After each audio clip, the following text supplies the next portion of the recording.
They trusted an on-demand dog sitting company to take care of their pets. But multiple customers say that the Rover app failed to keep their animals safe.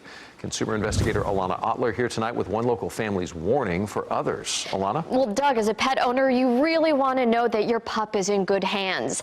That's why the Houston family says they left their dog with a sitter from Rover. It was the last time they'd see her alive. It was our first family picture. When the Houstons brought home Coco, That was the first one at home. they knew their family was finally complete. She was our baby, the baby of our family. Last April, the family threw a party at their home in Coppell. Afraid Coco would jump in the pool, the Houstons started looking for a dog sitter.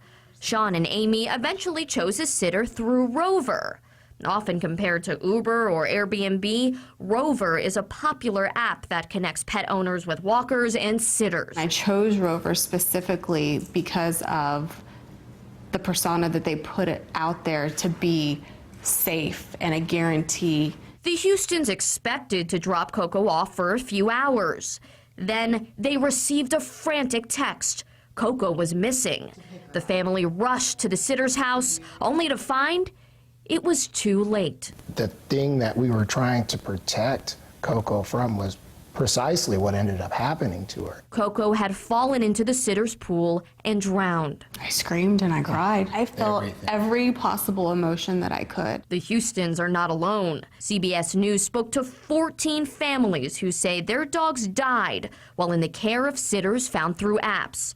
12 of those incidents involved Rover sitters. On its website, Rover emphasizes trust, stating all sitters must pass a background check before getting approved by a team of specialists. Of course, you want to make sure that they have a history of vetting. Consumer attorney Eric Cedillo says the problem is when companies make promises in their advertising, then fall short. So just how thorough is that vetting process?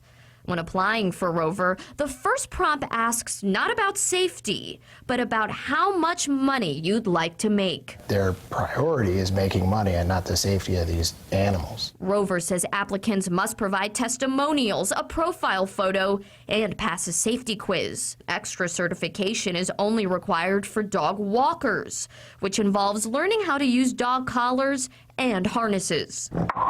The Houstons say at first, Rover denied responsibility for Coco's death. But after Sean and Amy contacted the media, they recouped the cost of Coco's cremation and vet bills. Rover also offered to pay for the cost of Coco, only if the Houstons agreed to never tell their story, something the couple refused to do. If they choose to use Rover, they have to be aware that should anything go wrong, there's no guarantees. There's no guarantees. You have no idea what you're getting from them. A spokesperson for Rover would not say how many dogs have died in their care, only calling deaths extremely uncommon. In a statement, Rover says, "We leverage data from every stay and walk to facilitate smarter, safer matches and ensure sitters continue to meet our standards." Doug? Let's talk accountability, though, for a second. What happens to a sitter if a dog dies in their care? They bear any responsibility? Well, in the Houston's case, that sitter was booted from the app. A spokesperson says Rover investigates every death, and during that time, they will pause the sitter's account. But that doesn't always mean the sitter gets terminated. Rover is facing a lawsuit in LA right now over accusations it kept a sitter on the platform even after a dog died in her care. So that's playing out in court. We're going to see what happens with that, but clearly a lot of questions about what happens when things go awry. We're a society of convenience now where it's so great that you can get that instantly, but there's that side where sometimes you just don't know who you're getting. Right? Comes at a cost. Yeah, thank you so much, Alana. We appreciate it. You can reach Alana by phone or email, whatever's good for you. The Ones for Justice hotline, so you have it. Keep this handy, 817-586-7211, and the email is justice@cbs.com.